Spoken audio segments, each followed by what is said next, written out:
Good morning, ladies and gentlemen. I welcome you to this class once again where we ended yesterday with our chapter 1, which is exploring the network, which is finding much more about our network.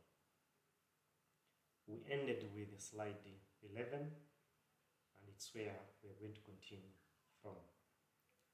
On slide 11, we have, before we start, let's first humble ourselves for the word of prayer. Our Heavenly Father, we thank you, honor you to have made us together here, and thank you, Father, to have made me to wake up together with the people, the students who are going to listen to this video. I request you, Heavenly Father, to release your anointing over this video, that whoever will be able to read it, let him or her be able to understand all whatever that is going to be delivered. Father, bless us, protect us against the activities of the devil, cover us with your blood, and we pray this through the name of our Lord Jesus Christ. I've prayed. Amen. LAN is a local area network that will always cover the small geographical location. This network is actually a LAN can be either 2 or 3 or more than 2 or 10 computers or devices communicating to each other, and they are always under the same administration. And in most cases, they use commonly use the Ethernet protocol for them to be able to communicate. However much all of them they use that. So LAN is a small network. Then we have one which is a wide area network that covers a large geographical location, and this one here, it can be like a company, a city, a country like Uganda, or like a continent, or might be East Africa, more than 3 or 4 countries. And then we have internet. Internet, we can say it's a globally connected networks, or a networker of networks. LANs, as we have already said, that a LAN can be formed in 2 computers connected to each other. We can call it a LAN, or even more than 2 can also be called a LAN, as long as they are connected together with the purpose of sharing the resources, because that is the idea of a network. 2 LANs combines to come up with a 1, and a 1 combines to come up with the internet altogether, as we are going to see in the next slide.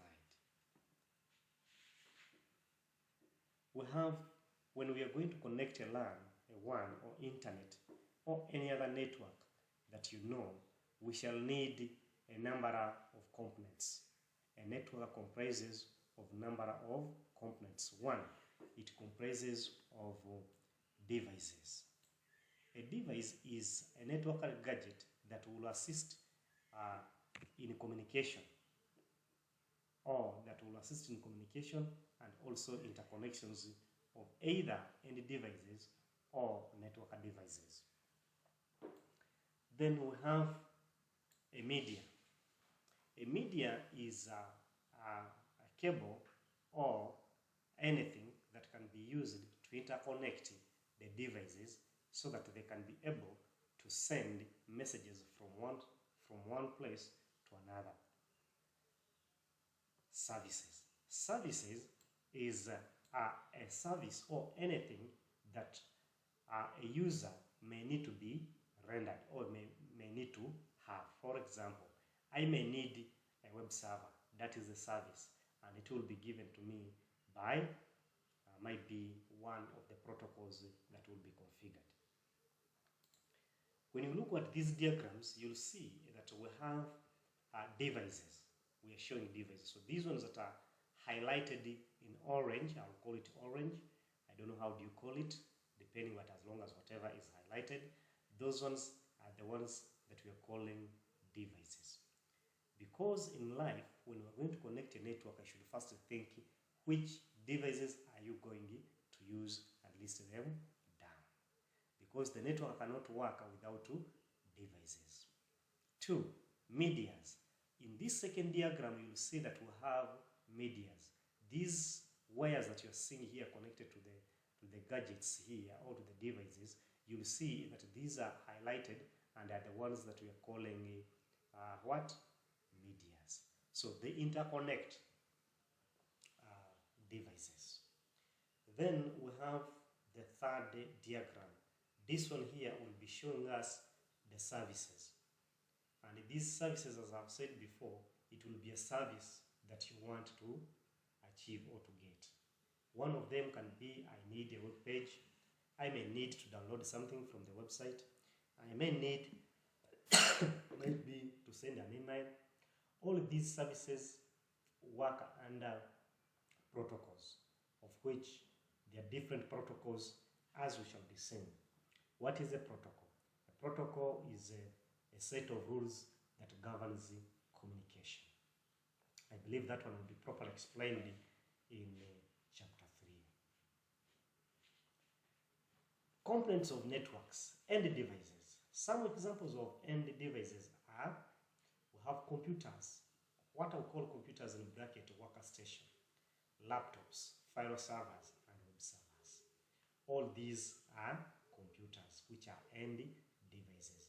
We have what we are calling an end device. It is the last device that receives the communication, the last resort, or the last point. So those are end devices. We have network printers. A network printer is a printer that will always be assigned an IP address.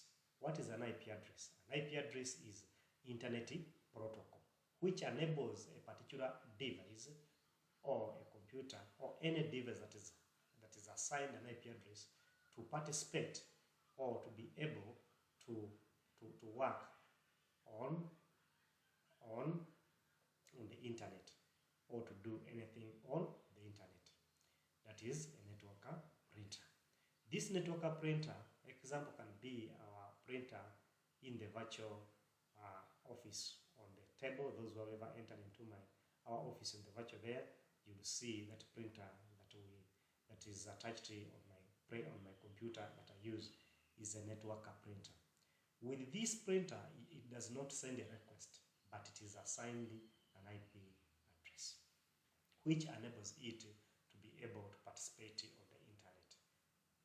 We have voice over phone, VoIP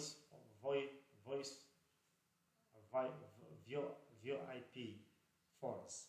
VoIP phones, these are phones that will be able to use IP addresses for them to be able to communicate. And these are always attached on computers.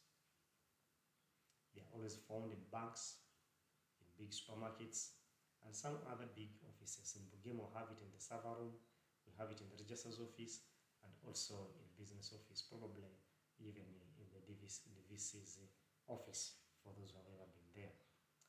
Telepresence endpoint. Telepresence endpoint is a special device that Cisco has come up with, which assists to reduce the overload, or reduce the appearing of too many devices on the network.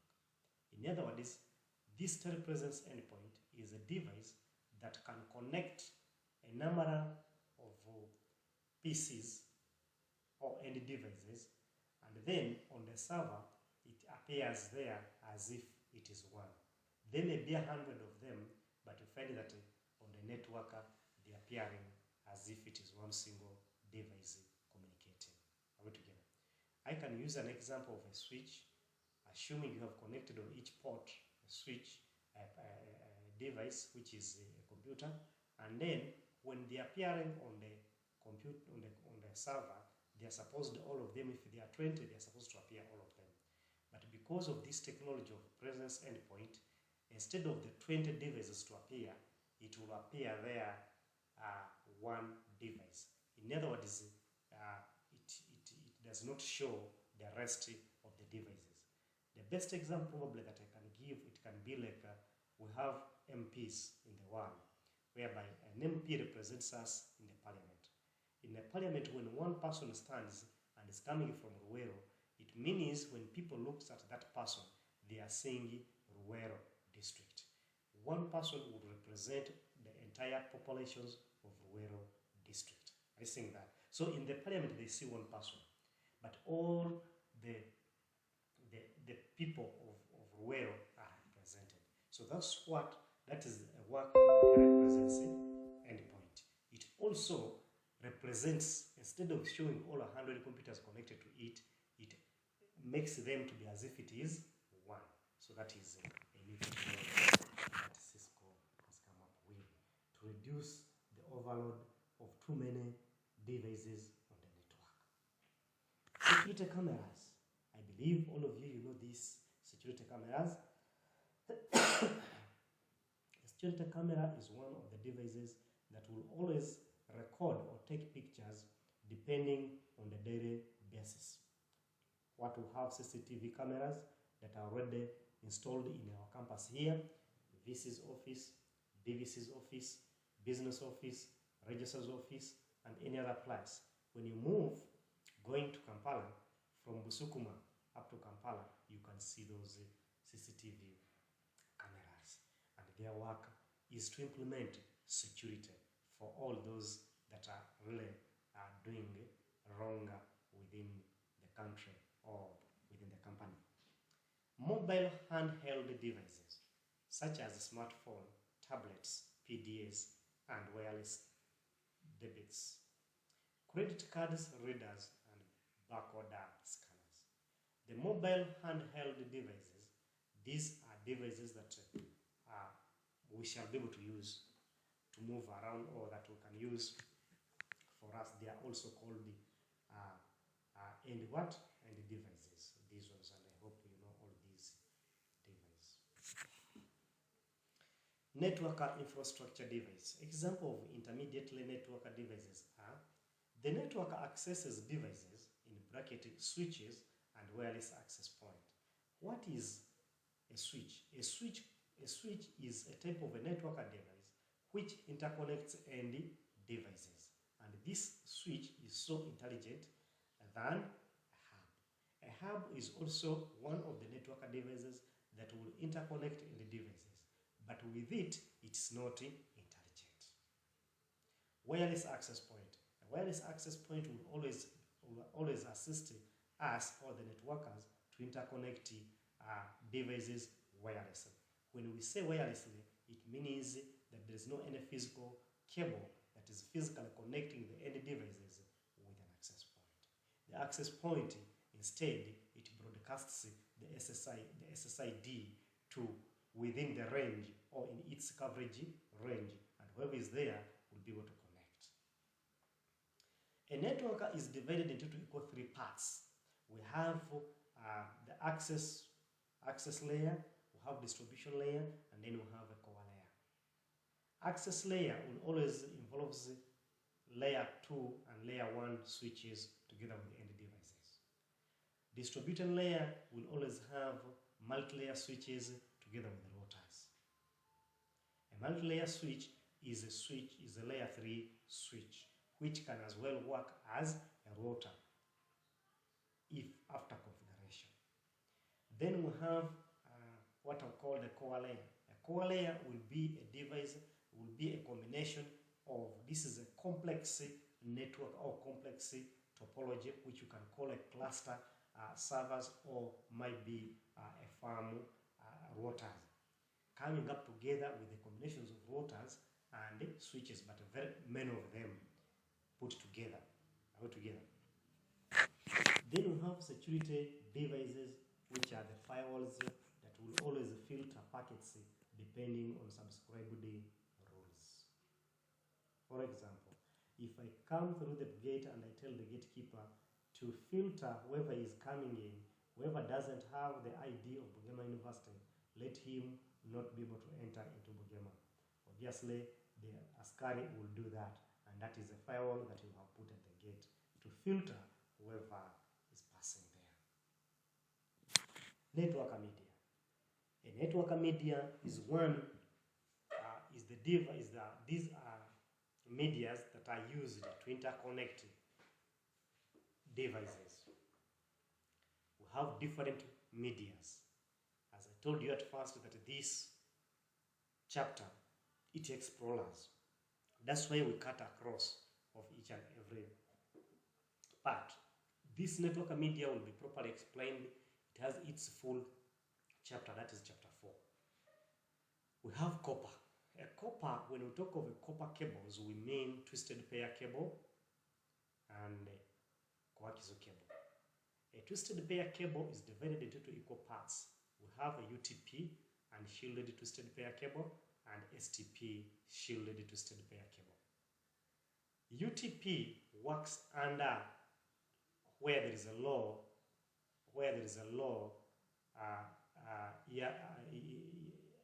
MSI, where there is a low electromagnetic interferences or radio frequency interferences.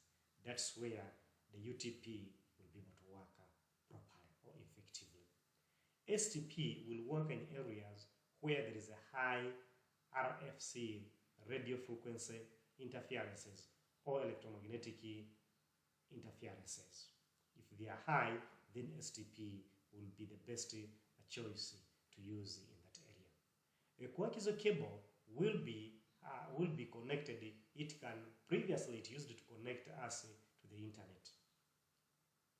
It's good for delivering graphics.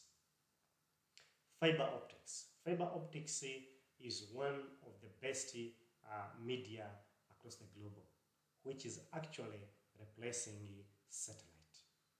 Fiber optics have two types of two modes of fiber optics. Fiber optics is made of glass and covered with a insulator on top of it. Fiber optics is divided into two equal parts. We have a single mode and a multi-mode. A single mode will be used to carry a signal for a longer distance. Assuming, for example, you are carrying a signal from Dar es Salaam to Uganda. You are carrying a signal from Mombasa to Uganda. You are carrying a signal as long as it is coming from a longer distance. It's only the single mode that will assist you to carry the signal.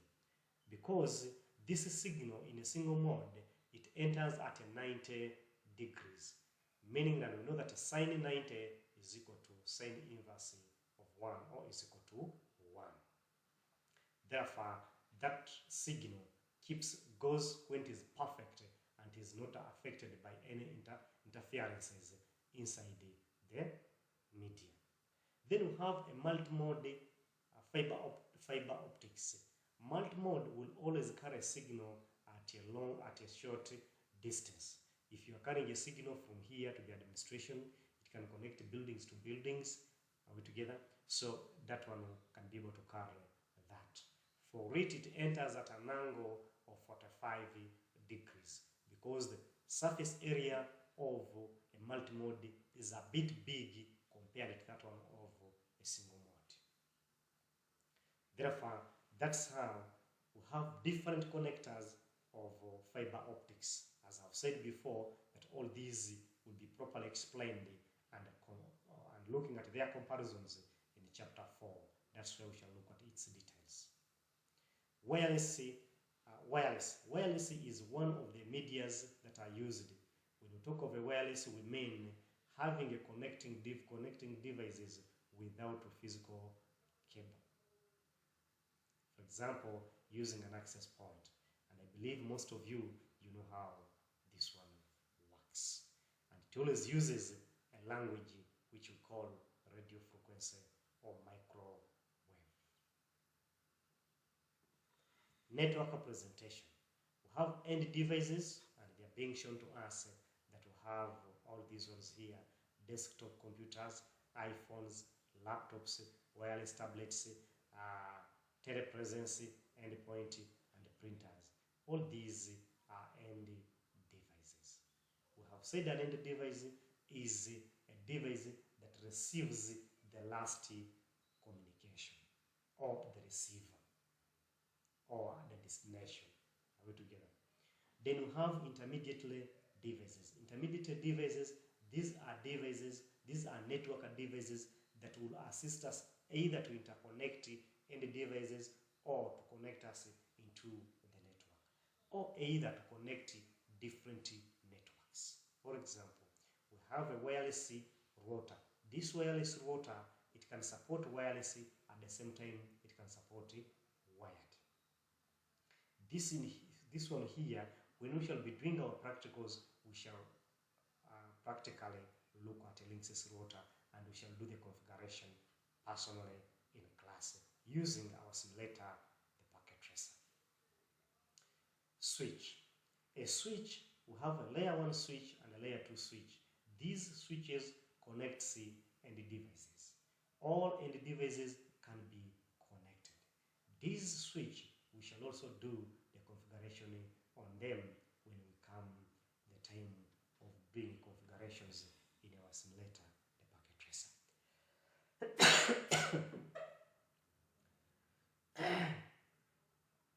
Then we have the router. This one is a router, and also this one here is a router. This router here is smaller than this one. This one here is bigger than this. This router here, a router interconnects different networks. What do I mean? That each link or each port of a router will connect a particular network altogether. When I say I have might be Giga Ethernet 0/1, I have connected there. That one can be network A. And then I have Giga Ethernet 0/2. That is a different port. We'll also connect another different network, which may be B altogether. So a router will interconnect different networks. A router and a switch, all of them are intelligent. In other words, when I talk of intelligent, they cannot send signals to the connections where it does not belong. In other words, it interprets, it can be able to sense that this packet is going this side. It's not like a hub. When it receives a signal, it floods it to all the nodes that are connected to it.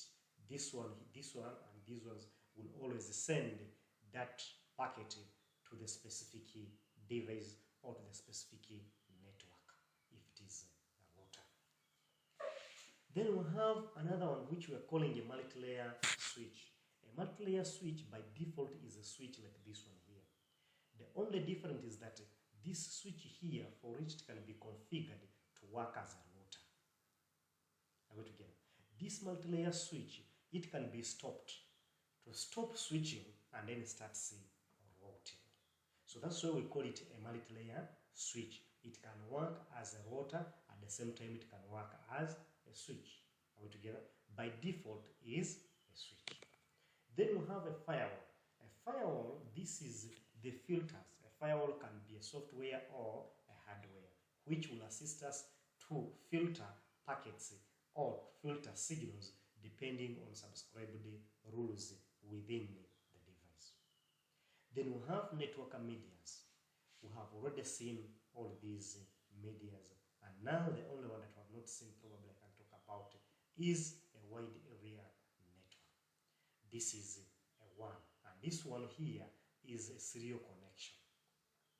Altogether, this one is a serial connection. This is wireless, obviously we know that. Topology diagrams. We already defined when we were looking at the objectives yesterday, and we say the topology is it can be physical or logical layout of devices.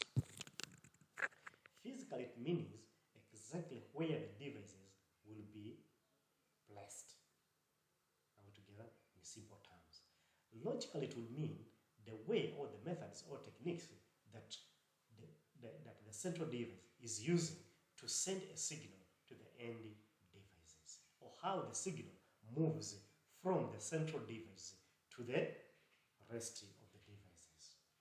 So this is physical and this is the logical. Are we together?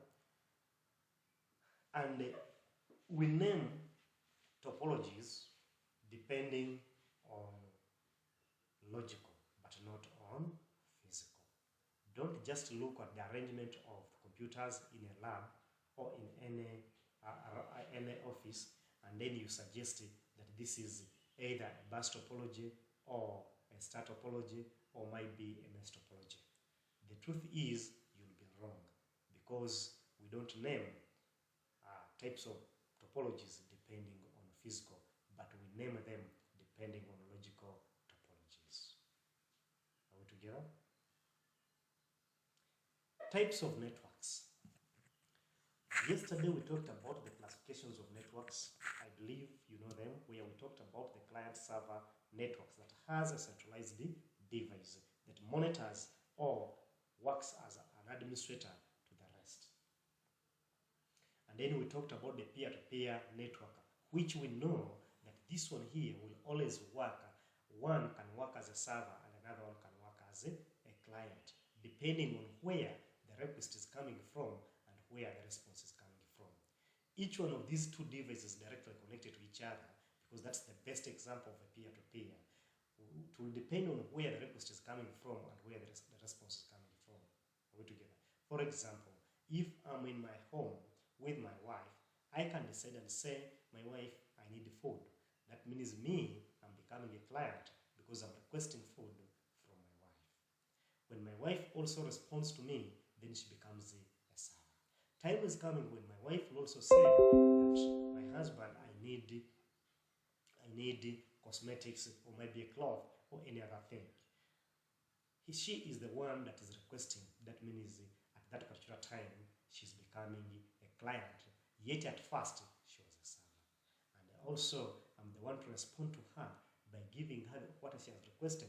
Then I become a server. So it is the other way around. So you cannot say that this one is a server and the other one is a server. It depends on what is going to be done.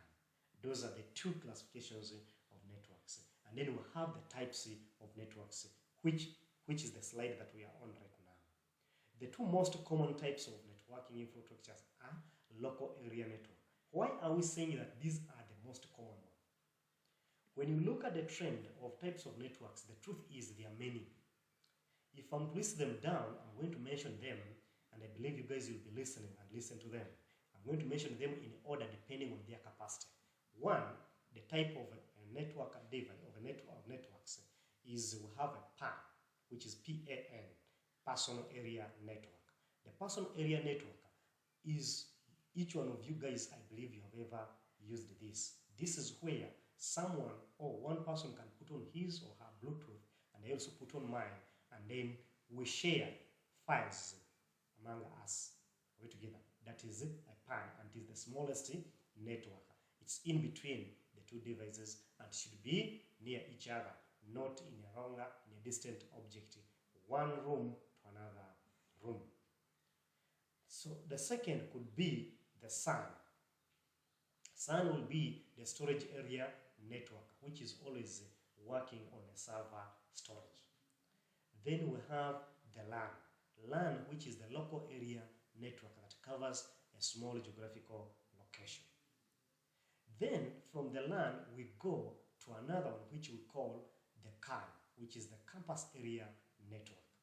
This campus area network, it's a combination of LANs that comes together and they are under the same administration within the same campus, like Bugema University. If I'm to count the LANs that are in Bugema, you can count IT block, you count health science, you count school of business, you count education, you count administration.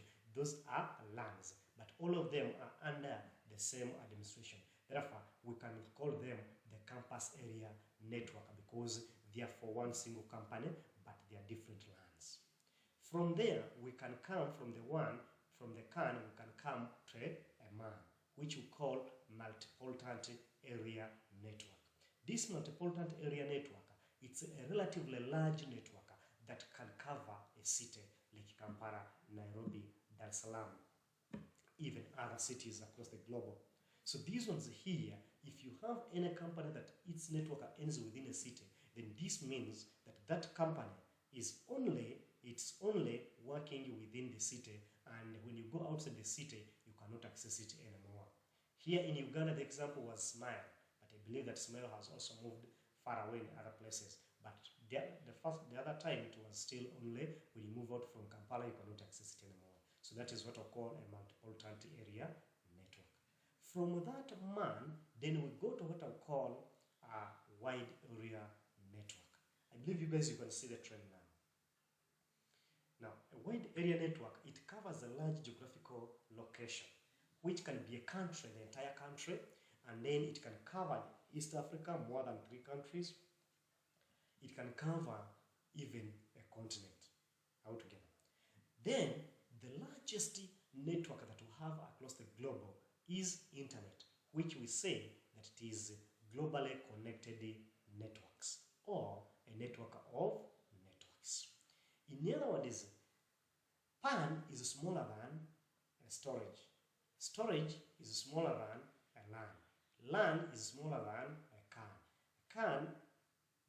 A CAN is smaller than a multipotent. So that is its trend. Wireless LAN area, this one here is the same as a LAN. This is a wired network, whereas this is a wireless network. Local area network, this is what you're seeing here. It can be one single switch connecting the users, and then you have one single server altogether. So you see that here, these people are communicating to each other using this device. And now this device is controlling the communication.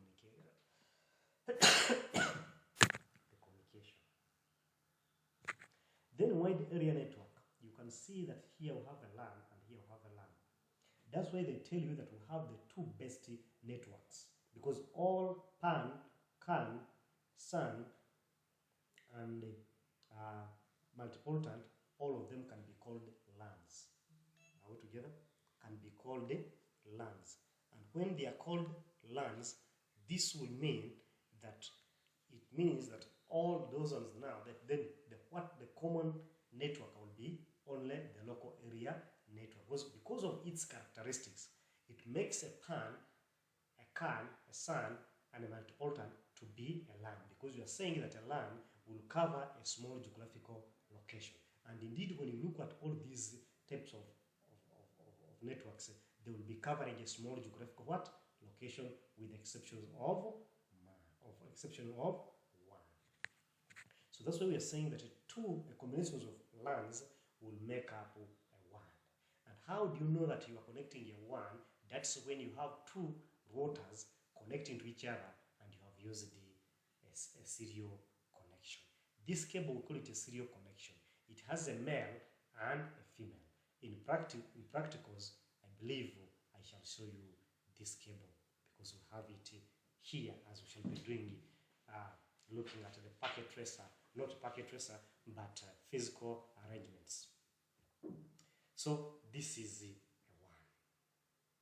Then we say the number of WANs will be combined to make up the internet. Look at this is globally connected. Look at this is a WAN, and this is a WAN, this is a WAN. Now all of them are connected, and indeed it's now the internet. Intranet and extranet. Internet is the world. Altogether is the world, the entire world. That is internet, the entire world, or the entire network that is being used across the globe. Then we have extranet. This is a network that is owned by the company, but it can be used externally, like what we're using right now in our offices here in Bugema. That is externally.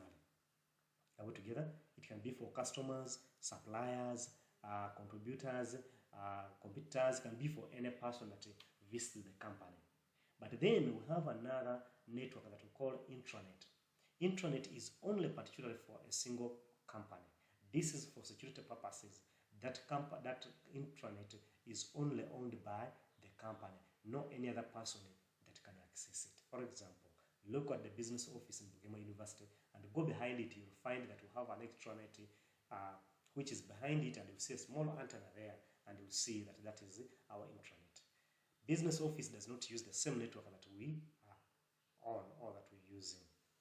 So that one is put there on a sensitive office, like an accountant office or the sensitive organ of a company. Then we have connecting the remote users to the internet. Now, the word remote means accessing a device which you are not directly seated on it. If I access a device, it doesn't matter how far is it.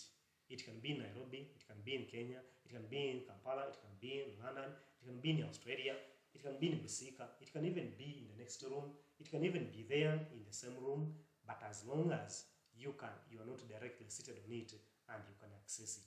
The same method you can access a nearby device which you are not directly seated on it, it is the same way you can access any device that is far away from you. And that's what I call remote users or remote access. How do we connect this? All companies and all network users must be connected to the ISP. ISP means Internet Service Provider. These are the people that provide the internet to us. For example, we can talk of MTN, Airtel, and other more companies across the globe. The trend of the network is 3. We have Terra 1, Terra 2, Terra 3. I've changed the name instead of ISP and I've called them Terra. Terra is also the same as an ISP. Are we together? Terra 1 is the backbone of the internet. Terra 1 provides internet to Terra 2. Terra 2 provides internet to Terra 3, which is the ISP, MTN, and Airtel, and so many others. Then this Terra 3, which is the ISP, will also provide internet or interconnect the local companies, like probably Bugema or any other company. But as they are being connected, they use different lines or different medias to interconnect them. This is the ISP's Internet Service Provider, and these are the companies or users. You can see you can use the DSL modem. This is a modem. We know that a modem, the moderates. To moderate it is to work as an interpreter. In other words, you may connect to the access point to the ISP when the ISP is using a different language, because these media that we're using, they have different languages, and we are going to see their languages in chapter 4, as we shall be looking particularly on media. So you'll see that these companies will have a modem. This modem will be connected because it can moderate. If a company is connecting using different media, then the modem will be there to interpret the signals of the company to the ISP, or the signals of the ISP to the company for easy communication. We can use cables like a fiber optics, or might be a coaxial cable, as I told you that they use it to connect on the internet. Or probably you can use a wireless or cellular. Are we together? You can use a wireless, might be using a radio band. Then you can use that one there to interconnect, like antennas. Even when you check on the block of the Bugema University, you'll see a radio band on top of that building, and that's the one that we are also using to tap signals right from the mask of MTN. However much you have a wired cable running from the mask to this place, which is a fiber optics. Then we have a satellite. A satellite will be a simple device, as you can see it here, that will be launched into the sky over the gravitational force, and then it's launched there so that each and everyone can be able to tap signals from it. Are we together? Then we have a phone connecting. They use what we call a dial-up telephone. So when you're connecting your phone direct to the ISP, connecting there, use a dial-up. Connecting the businesses to the internet, connections options. We have dedicated licensed lines. So you may use a dedicated licensed line. So when you use a dedicated licensed line, that means when you're connecting, any line that is connecting you must be licensed, or you pay for it. Metro Ethernet. You may use a Metro Ethernet, use a DSL or a satellite, as I've said before. Then we're looking at the network to work or as a platform. When we talk of a platform, it means that a network can be used to meet or to get so many things. We can use it to play, we can use it to do so many things. It's like a platform that someone can use to access whatever he needs. Converging a network. Converging a network, what do we mean? Previously, in around 1995, probably, or 1990s, the network that we had different medias. And these medias, in case if I have an office here, and if I want to connect to transmit data, I will need a line of data only. In other words, during that time, each line or each cable would carry a specific service. We have data, we have graphics, and we have voice. These are three informations that we need to carry. And during that time, if I needed data, transmit data, then I'll need a cable that transmits data. If I need to transmit voice, I'll need a cable that transmits voice. If I need graphics, then I'll need what? Graphics. And these are the three lines that you are seeing. So this one here would be cost effective. It will not be cost effective, it will be highly costly. Are we together? Now, these people, what the science did, combined this and came up with one single cable that can carry data at the same time and then carry a voice at the same time and also graphics, which is now a converged network. In other words, one single cable, when you connect it, you don't need another cable to interconnect it to come up with, to handle other what? Services. Planning for the future. When you are planning for the future in networking, you should always think of how far the company is growing. When you look at the trend, yesterday which we looked at from 1995 to 2000, the trend of a network does not decline, but does what? It increases, meaning that you expect the growth of the company because as the business is growing, it also leads the growth of the network. Are we together? Then you should connect your network knowing that time may come where people will need to make video conferencing. For example, you can look at what is happening in Ugema now or in all campuses in the world whereby COVID-19 has become an issue or has become a threat to the world. In this case, you'll see that people, very many companies or very many people have turned from working offline and they are working online. What does this mean? It means that your network should be in a position to handle videos or to handle streamline online streaming. Altogether, you can be able to read news on the internet. You can be able to listen for music here altogether, and then you can be able to read most contents and images on your what? On your device. This network that does this, you require the fastest internet and perfect devices that will enable you to handle such activities. Supporting the network architectures. As the network evolves, we are discovering that there are 4 basic characteristics that the underlying architectures need to address in order to meet the user expectation. In other words, there were some other factors that the networkers or the administrators could not consider, and they take it for granted and they expect that probably are not needed. Yet they are the major factors that are needs to be addressed to meet the expectations of the users. One of them will be the fault tolerance. What would we mean the fault tolerance? This is whereby a person would create a network and it has one-way communication. When I talk of one-way communication, I mean that when you have one-way communication, in other words, that when you're making a communication, it is from the source to the destination. There is no any other way. In case if that way gets distorted or in case it gets a problem, there is no any other route that the packet can be able to take to reach the destination. That means you will have the chances are high for this one link to be spoiled and communication will not be done.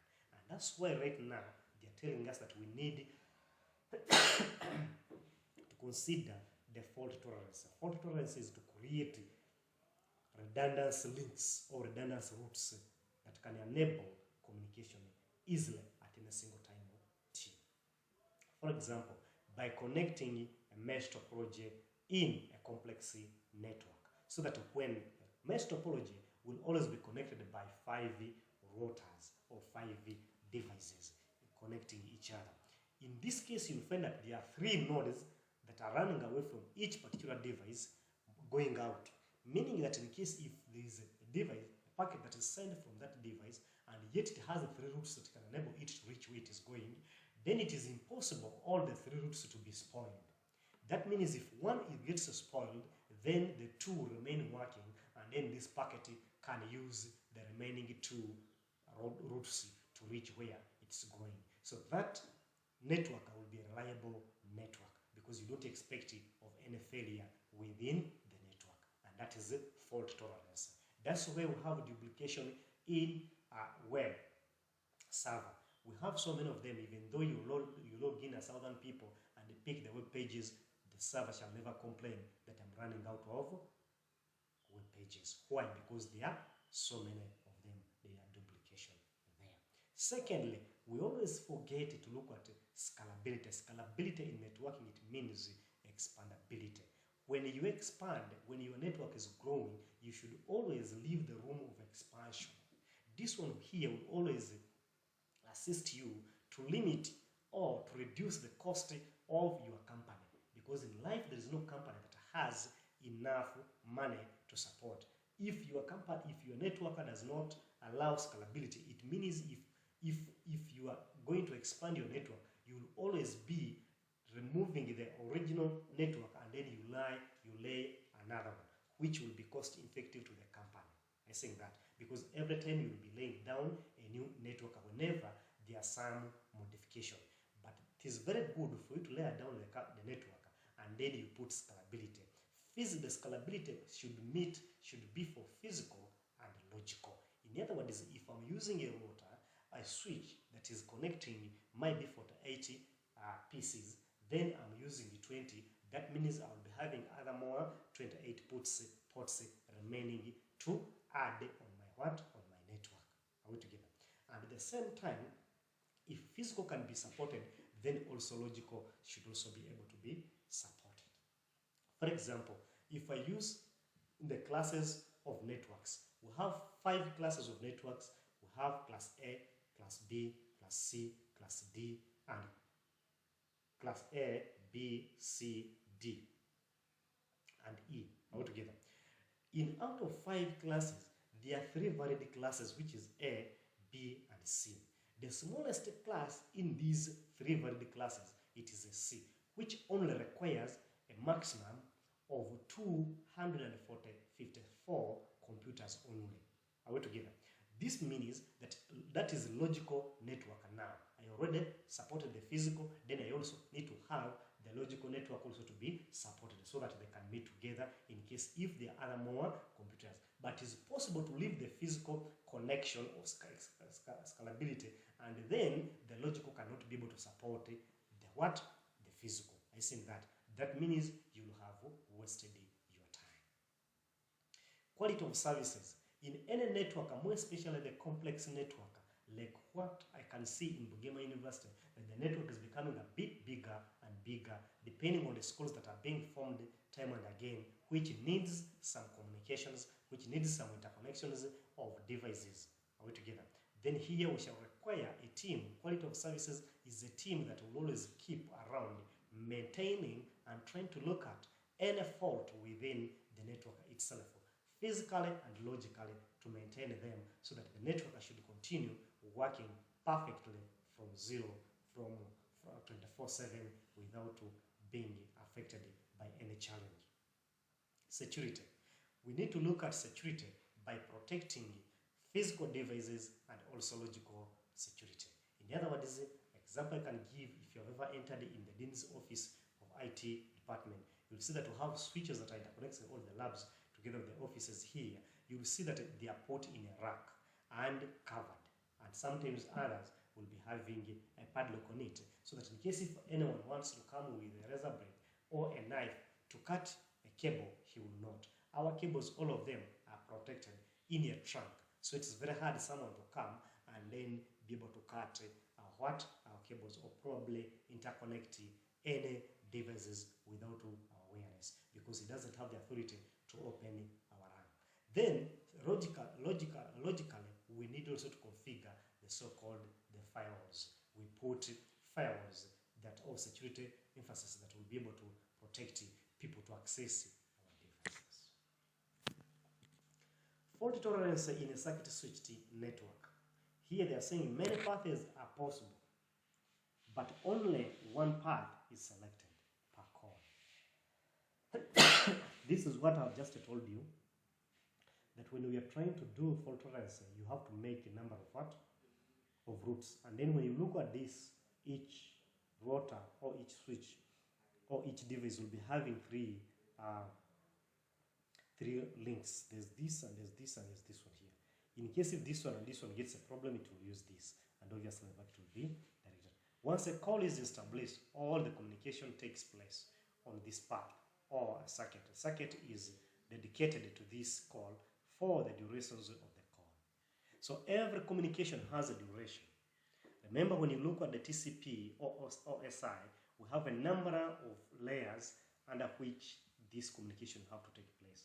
And there's no any communication you're going to make which will not follow the 7 layers of OSI or the 4 layers of a TCP IP. Are we together? We know very well that a session layer will always to open the link between the source and the destination.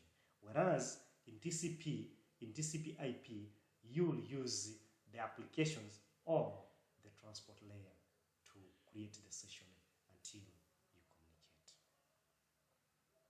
Packet switched networks. Many paths may be used for a single communication as individuals packets are routed to destinations. Now, this one here, it will be in case if there is a packet that indeed it's too large compared to the link that is going to take. How do we mean that when it is too big? You may find that the link that is going to take this packet, a packet requires the capacity to deliver it of almost, let me say, 100 gigabytes. Whereas the link that is supposed to take is 10 gigabytes. What do you expect of that link? That link will be able to break. The Ethernet protocol has that management. The TCP protocol also have that. So they will divide the packet into a number of segments and they call them frames, leaving the source and the destination constant or unchanged. And each frame is free because it is now an independent packet on its own. Then they can take any link or any route altogether. But when they reach the destination, they are combined together and then they become one single packet. The sense of dividing is to make it easy for delivering.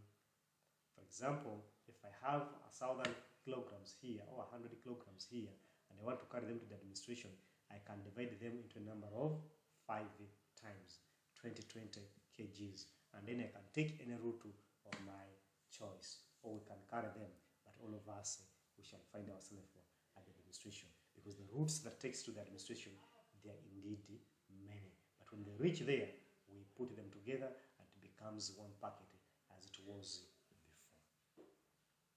before. Scalable networks. Look at these scalable networks. We have a Tier 1 ISP, as I told you before, and then Tier 2 ISP, and then we have ISP locals. Now these local ISPs are the MTN that connects the end users or the companies. Providing qualities of services. We have examples of priority decisions for an organization might include 1. Time sensitivity communication. There is a time that when a call is made or someone is accessing a web page, and that time is increasing the priority of an organization, either to earn money or might be to lose. But in these time sensitivity communications, it will be so sensitive to the company. In other words, it will be valuable to it for them to earn something. Let be a company, a telephone company. When you make a call, calling anyone, the company receives some money as you're doing what? Because you have to load airtime. As you're loading airtime, some of them they may cut if you're making an outside the country call, maybe like in Kenya or Rwanda. They may charge the person who has received the call, and also they charge the person who has called. I think that this means that that call was so sensitive to the company because they are benefiting from it. The same time for you guys who are accessing either the websites of these companies, you cannot access it without having anything. I may be buying a product on Jumia, and then what I do, I access it. That means I'm going to order a certain product of which the company, by the use of the web page they have earned from it. Non-time sensitive communication decreases the priority for the web pages retrieval or emails. I think that. So this one here, this is when now you are trying to access the web page, or making a call or sending a message that is not effective to the company. We have high importance to organization, increases the priority for the production control or business transaction data. Now here, this is when there is so many communications or transactions done within the company on a web page, or either calls with an intentions of a company to benefit from it. Undesirable communications. There are some communication that a person is making which is really lowering down the performance or the income, the variable income of company. Providing the network security. Now, after having all those, we need to know and try to look at the security idea. In this case, you should know identity thief, criminals. Who are the criminals? Cheat, those who cheats, and then we have competitors and fraudsters. All these people are surrounding us and they have issues. They are all problems with the company. Now, if you are surrounded all these, what should you do for you to be able to overcome these people? Because all these ones here are threats to the company. Inside the company, you must have access policy. What are criteria or what are rules are subscribed or put aside to access the company website or to access the company? 1. 2, look at the firewall. How is the filtering done, or how stronger the firewall is? Do you have any security inside your company? Excuse me. If it is there, how stronger is it? 3, data encryption. Data encryption will be working when a packet is sending from your company or coming into your company. Is this packet encrypted? Encryption means changing a particular packet into a different format. For example, I may send a packet that is written in Bugema University. This is the real word that is written there. But then, since the network I'm using is secure, it will encrypt this information, changing the real data into unreadable data, or into the data that is not understood by anyone who channelizes the data. You may ask me a question. Now, how will the destination read this data? The system is already detecting, knows the source and the destination. When it detects that I have reached the destination, the system has to decapsulate, decrypt the information. It changes the encryptions to original data. Encryption is done during the time of the transmission, but when it reaches the destination, it decrypts altogether.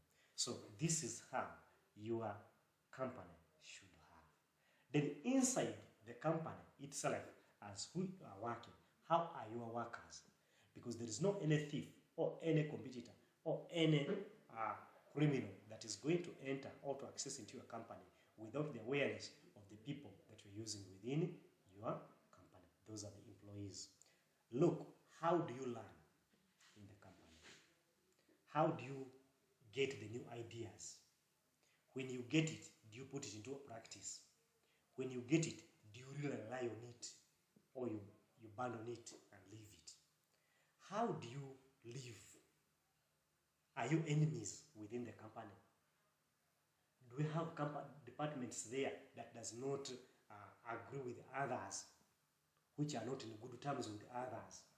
Because the moment such a thing is there, that means that's automatically weakness within a company that will lead it to be exposed to criminals, cheaters, competitors, theft, or fraudsters. A fraudster is a fisher. Altogether, a person who can enter into the company and expose all your work or might be collect information from you. So when you have such problems, then you expect that in the company you have weaknesses, and you should look at the way on how to overcome that. Then you have how do we play, how do we work? Do we work effectively? Do we work to our expectation? Do we work with love? Are we together?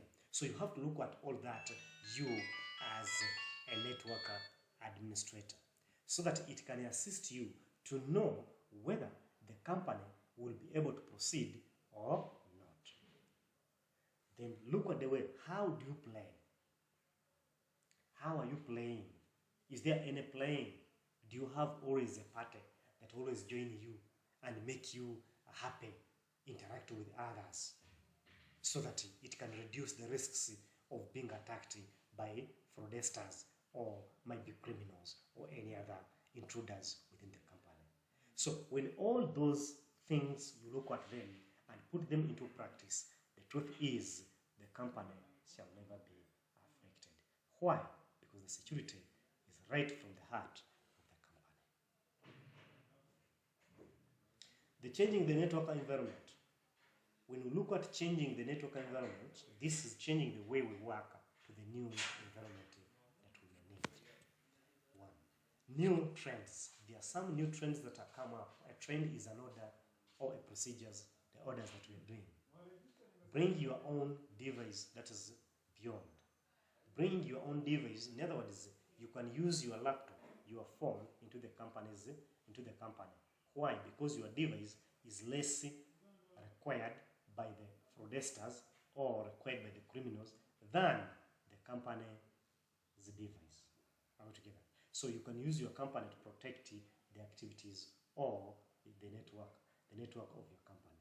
Online collaboration. This is whereby you can get ideas from collaborations on WhatsApp, Facebook, Twitter, and so other social medias to exchange ideas depending on what you come, all of you coming together and do something. You can listen to videos on YouTube or anywhere and get new knowledge to uplift the standard of your company. We can enter into a cloud computing whereby maybe what I don't have, I can give it to you. Like for example, if Gemo may be having 1,000 students and then we don't have computers to accommodate them, then we go in friendship with Makerere. Makerere has it, and then these students can still go and sit in the labs of Makerere and use that as what I call the cloud computing. Bring your own devices together. This is what it means, that having the entire network in your hands and you can move with it wherever you're going. The concept of any device to any content in any way is a major global trend that requires significant changes to the way devices are used. This trend is known as bring your own device. Online collaborations. This is what you can see, that the people are collaborating in the world, coming together and share the idea to solve problems that are affecting their companies. Video communication. So this is the upload and downloading of the video to know what is happening. Cloud computing. Cloud computing offers the following potential benefits. Organizational flexibility. It will bring the flexibility of the organization. Agility and rapid development. It increases the rapid development of a company because you can get new ideas from the other company that you're collaborating with. Reduce cost of infrastructure. If Bugema has 5 computers and has over 1,000 computers, it needs to buy these computers, but because it collaborates with Makerere, therefore it will not enter into the cost of buying the computers that can accommodate these students, because they are using the computers of Makerere University. Therefore, it will reduce on the cost of the infrastructure. Refocuses of IT. All these cloud computing will not focus on any other thing. It will only focus on IT resources or anything that pertaining IT. Creations of the new business model. It will change the business model of your company or of the business. Data center. A data center is a facility used to house a computer system, and associated components includes redundant data communication connections. So in a data center, we expect to have a lot of information redundant that at any single time whenever we need it, we can be able to receive it. Are we together? High-speed virtual servers will be there. We shall be having farm servers or maybe cluster servers will be there. In other words, whatever we need, we can be able to receive it from that they have a high storage capacity to store the different data or different informations that are required by the entire world. Redundant backup, we have various places that we can do to do what? To back up this. Backing up is keeping up informations from different what? Places, so that in case if the original gets a problem, you can be able to use that one there. Then we are talking about the power supply, that's the UBS. There are some UBS power supply. For example, when you look at the business office, registrar's office, we have those. And also in our office here, the business office, that UBS that is connecting our switches. When the power goes off, you'll hear some beep, and that is a power supply. In other words, when power is flowing in, it keeps some backup. When the power goes off, it can still work for 30 minutes depending on the capacity of the UBS and unlimited power supply. Then you can work even if there are those for 1 hour, those for 2 hours, there are those for a day, there are those for a week, depending on the capacity of the UBS supply or backup. Environmental conditions. So you find that there is air conditioning and fire separations within the room where these things are, because they produce a lot of heat to keep them more, especially in the in the server farm or server clusters. Then we have security devices will also be put in place, like cameras and other devices. Technology trends in the home. So you can look at this, you see that how someone is possible to receive a house without having a phone or maybe a car. Then when this person needs a car of a house, we'll request this one here to give him a car and how to go to Kampala. This one doesn't have where to sleep, we can come to this one to give him room where to sleep. So someone may need to call and then he doesn't have, you come to this. So you find that this is cloud computing is actually a method or a trend that is you have been using traditionally. Are you getting that? Because this is what I've been using, for example, like when I'm in the village, even here in town, if I have no salt and I have no money to go and buy my salt, I'll go to the neighbor and I tell him please assist me with salt. He will give me the salt and that day passes altogether. Power line networking. Power line networking, this is arrangements of our power installations in line with the network installation. There must be a distance between the line of power line installation and the network line installation. Are you getting that? If there is a meter in between, actually you need a meter. They should not be put closer to each other, because a network line has a signal that it is carrying, and also a network electric power is also carrying a signal. But remember that electrical power, for it is so strong than the network signal. That means any signal, when it is moving according to science, it creates a magnetic field around it.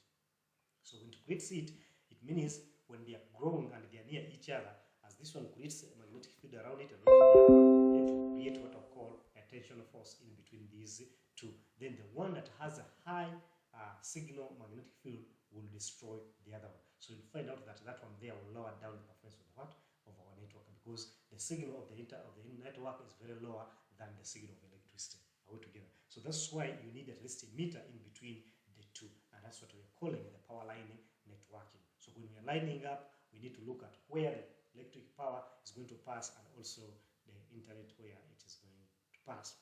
Wireless broadband. Wireless broadband, we look at when we're using a broadband, that is an antenna, to give also to give a wireless connection to the building or any other building, or maybe in any other place. Then we have network security. Network security, this one security will be put in place by a firewall to filter depending on the subscribed rules.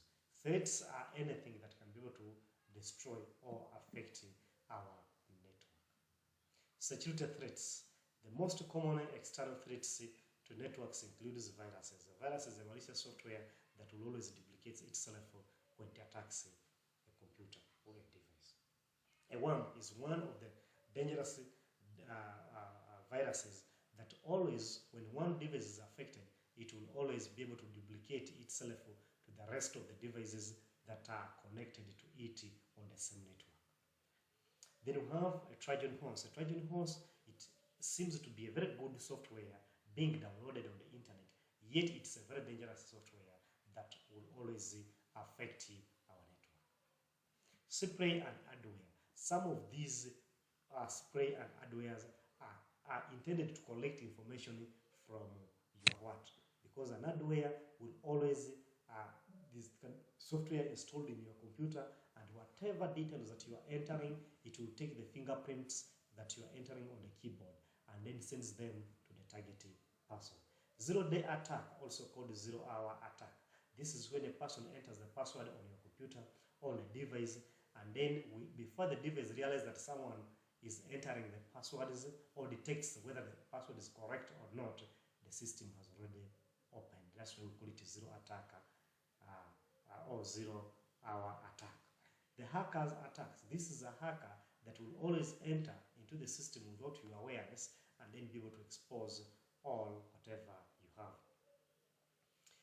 Then we have the denial of services. Denial of services is a method or a technique that is used to collect information into your systems, or maybe by either asking you questions, giving you a call, and then they ask you things, and then you start giving them, or maybe they send for you a form, and then you fill it all together. And this one always targets the high officials, like managers in big offices.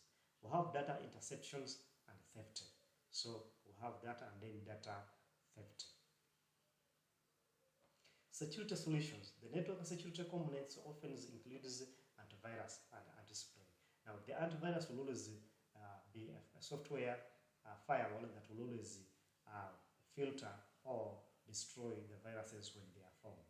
The anti-spray will also destroy the anti-spray wares that are coming into the computer. Firewall filtering. This is a filtering that will be done according to the subscribed rules. Dedicated firewall systems. Dedicated firewall systems, these are the ones that are dedicated within the device itself, because any software that is built with some dedicated softwares that can enable them to protect themselves from any attack or any danger. Access controls. This is one of the configurations that we shall be able to look at, which will either permit or deny a certain device to access a certain service. Intrusion prevention systems. This is one of the special ideas that will be used in protecting intrusion of devices into the network. Then we have virtual private network. This is where now, when you're having a branch communicating directly to a branch without the awareness of the ISP. We have collaborations on data center virtualizations and borderless networks. So these ones will have to collaborate with the devices and collaborate with people to get much more ideas, and then you can use the data center virtualizations to install much more devices, to install the operating system on the device, and on top of it we put a VMware machine, and then we install other more operating systems to manage the network. So this marks the end of our chapter 1 presentation. Unless if you have a question, then you are free to ask me through the link of your on the YouTube. That comment, you can comment and then try to write something there. I'll be able to read it. If not, you can send it to my email, which my email is 12. That's 12TWSIGE@gmail.com. I repeat, 12TWESIGE@gmail.com. My telephone number, in case if you can load some airtime and then communicate to me. Remember, I'm not on WhatsApp, but you can call me directly. These numbers, I send them to most of you. You have it in the message, and then you can use 07797318995 or 0700628795. repeat, 07797318895